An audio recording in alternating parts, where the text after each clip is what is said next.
Welcome or welcome back to my channel. This is Raki and welcome back to a brand new video. So this video is going to be a part 2 of thermodynamic. इससे जो पहले वाला video था उसमें मैंने आपको thermodynamic का basic introduction दिया था और यहाँ इस वीडियो में उसको कंटिन्यू करते हैं जो इसका पार्ट 2 है। ठीक है गाइस, मैंने इसका पार्ट 2 ऑलरेडी बना चुका है बट अनफॉर्चुनेटली इसमें काफ़ी कुछ कमी आ गई है जिसकी वजह से ये वो डिलीट हो चुका है। तो इसलिए मैं उसको दोबारा बता रही हूँ। उसमें मैंने काफ़ी कॉन्सेप्ट आपको डिटेल में क्लियर करे थे। इसमें वीडियो की लेंथ की वजह से टॉपिक डिटेल में नहीं हो पाएंगे बट आपको अगर वो वीडियो की डिटेल में चाहिए तो आप मुझे कमेंट कर दें, मैं आपको प्रोवाइड कर दूँगी। ठीक है, पिछले वीडियो में हमने सिस्टम के बारे में पढ़ा, like open system, close system, isolated system. Okay, फिर हमने क्या पढ़ा था, हमने एक्सटेंसिव इंटेंसिव प्रॉपर्टी पढ़ी थी।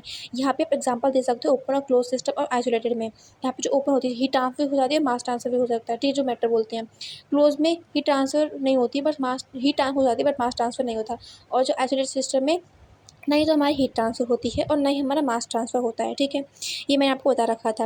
आगे हमने पढ़ी थी एक्सटेंसिव इंटेंसिव प्रॉपर्टीज़ के बारे में। ठीक है, ये जो एग्जांपल है extensive property, volume, number of moles, mass, free energy, entropy, enthalpy, internal energy and heat capacity, ये एक्सटेंसिव प्रॉपर्टी होती हैं। वहीं पे molar volume, density, refractive index, surface tensor, viscosity, free energy पर मोल, स्पेसिफिक हीट और pressure, temperature, boiling point और freezing point etcetera, ये हमारे क्या होते हैं, इंटेंसिव प्रॉपर्टी होती हैं। ठीक है, और हमने स्टेट फंक्शन, पाथ फंक्शन पढ़ा था। इसमें जो स्टेट फंक्शन होता है जो इनिशियल फाइनल पोजीशन में डिपेंड करता है, जो पाथ फंक्शन होता है पाथ पे डिपेंड करता है। जैसे कि यहाँ पे एग्जांपल दे सकते हो, एक पोजीशन ए है, स्टेट उसने देखा कि वो एक लिफ्ट में जा रहा है, बी से लिफ्ट में आ गया, तो ये क्या होगा, स्टेट फंक्शन होगा क्योंकि इसी इनिशियल फाइनल पोजीशन देखी। बट यहीं पे अगर हम देखें इसको इसका जो पाथ बी में यहाँ पे पहले ही सीढ़ी से कैसे कैसे जा रहा है, तो हमने उसका पूरा रास्ता देखा, तो ये हमारा क्या पाथ फंक्शन है। अब पढ़ते रिवर्सिबल और इरिवर्सिबल प्रोसेस। ठीक है, इसको हम एक ब्लैंक पेज में पढ़ते हैं। तो देखिए, देखो मानते हैं कि जैसे कि ये हमारा एक बीकर है। ठीक है,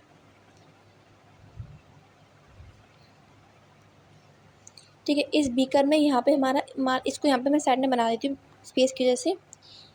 ये हमारे क्या है, ये सैंड के पार्टिकल्स है, मान लेते हैं सैंड पार्टिकल्स हैं। ठीक है, ये सैंड पार्टिकल्स हैं और यहाँ पे जो एक प्रेशर, जो एटीएम यानी जो हमारा एटमोस्फेयर का प्रेशर लग रहा है, ठीक है, वो कितना हमारा 1 ATM लग रहा है, 1 ATM का। ठीक है, और जो सैंड के पार्टिकल्स है जो हमारा प्रेशर लग रहा है, ये हमारा कितना हो जाएगा, 9 ATM, 9 पार्टिकल्स है ना।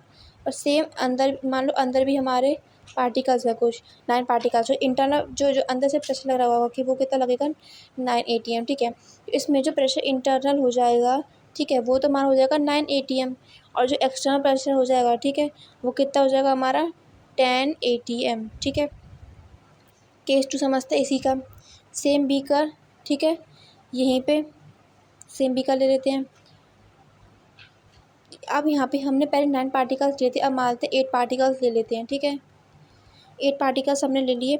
अब जो एक्सटर्नल प्रेशर तो वह एक ATM का था ही, और इसका जो 8 ATM होगा, तो यानी प्रेशर एक्सटर्नल कितना लग गया, टोटल एक्सटर्नल कितना लग गया हमारा 9 ATM का। ठीक है, क्योंकि 8 ये और 1 ये, और जो इंटरनल प्रेशर था वो कितना लगेगा, 9 का ही। ठीक है, और सेम केस लेंगे तो सेम में ऐसे होगा केस में। तो सिंपल ये बता रहता है कि जो हमारा प्रेशर इंटरनल होता है, ठीक है, वो इक्वल होता है हमारे प्रेशर एक्सटर्नल के। ठीक है, ये बता रहा है हमें। ठीक है, आगे आगे ये बता रहा है कि जो रिवर्सिबल प्रोसेस होती हैं ये हमारी एक स्लो प्रोसेस होती हैं, इनफाइनाइट नंबर ऑफ स्टेप इसमें होते हैं।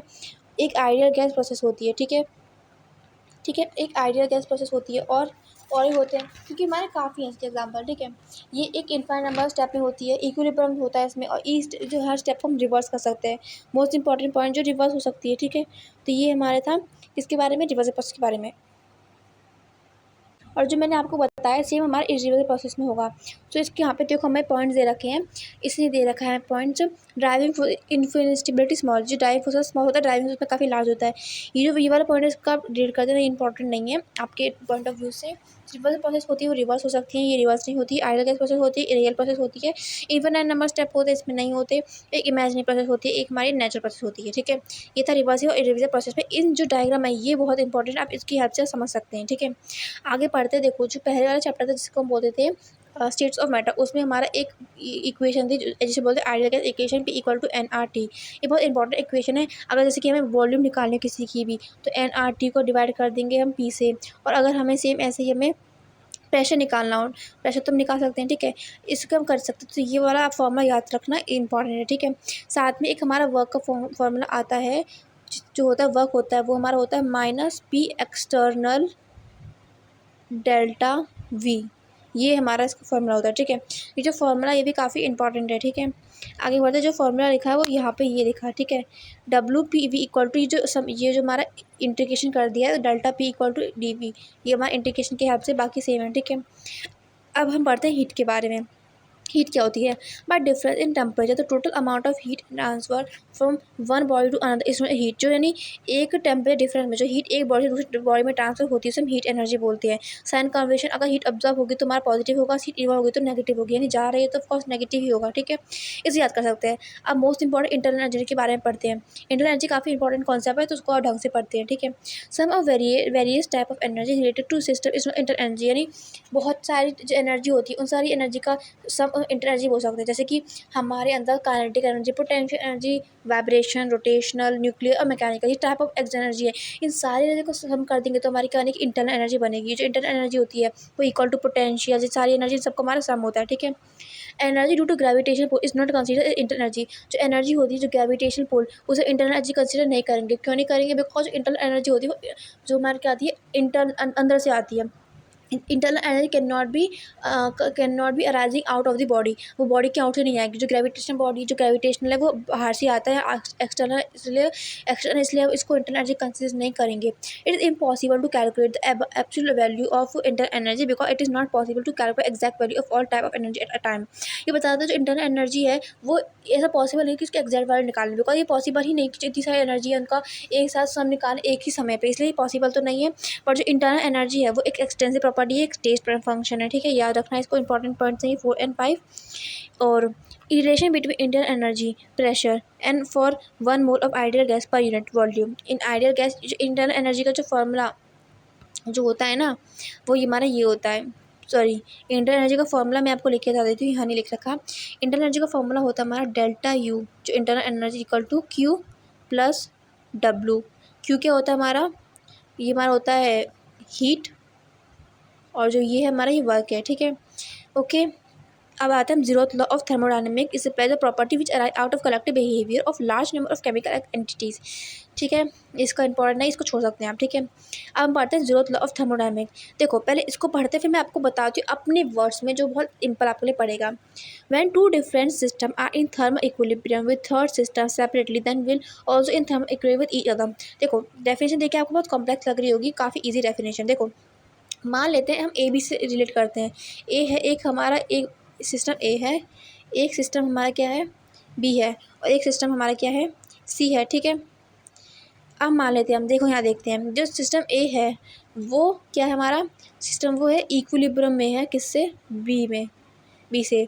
और जो बी है वो इक्विलिब्रियम किससे है? सी से। तो अब पूछ रहा है कि जो ए होगा वो भी इक्विलिब्रियम से होगा सी से, यानी जो ए होगा, अगर जैसे कि यहाँ पे मैं आपको पेन चेंज करके बताती हूँ, ठीक है। जो ए है वो इक्विलिब्रियम है बी से, और जो बी है वो इक्विलिब्रियम है सी से। तो क्या हमारा ए इक्विलिब्रियम हो जाएगा सी से? ऑफ कोर्स यस हो जाएगा, ठीक है। तो यही हमारा सिस्टम है, यही हमारा जो जीरोथ लॉ ऑफ थर्मोडायनेमिक्स हमारा यही कहता है कि if A are equilibrium with B and B are equilibrium with C then A is also equilibrium with C, ठीक है। ये हमारा कहता है।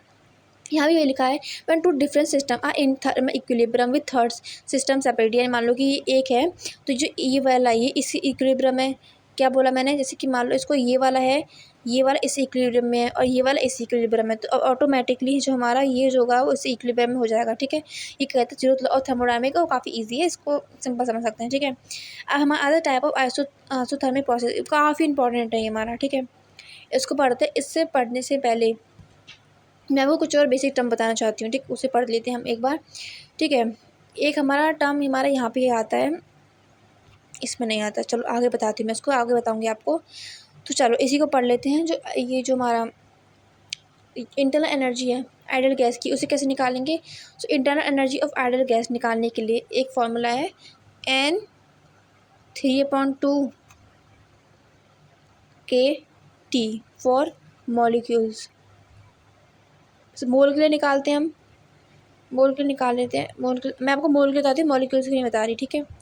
मोल के लिए यहाँ पे RT हो जाएगा। ये फॉर्मूला याद रखना, इससे काफ़ी सम आपके न्यूमेरिकल आते हैं, इसलिए आपको मैंने बता दिया, ओके। सो आज के लिए वीडियो ऐसा है। इसके बाद जो हम टाइप ऑफ थर्मोडायनामिक प्रोसेस है like isochoric, isobaric, isothermal, adiabatic जो भी एग्जाम्पल हैं वो मैं आपको नेक्स्ट वीडियो में बताऊंगी, ठीक है। तब तक के लिए टेक केयर और बाय बाय। और जितना मैंने पढ़ा है उसको रिवाइज करके आना नेक्स्ट वीडियो में, ताकि नेक्स्ट वीडियो में हम कंटिन्यू स्टार्ट कर सके। और ये चैप्टर काफ़ी बड़ा है तो इसलिए कंटिन्यूस इस चैप्टर में चाहिए होगी, ठीक है। अगर आपको ये चैप्टर अच्छा लगा तो मुझे अपना फीडबैक ज़रूर कमेंट सेक्शन में देना। तब तक के लिए बाय बाय।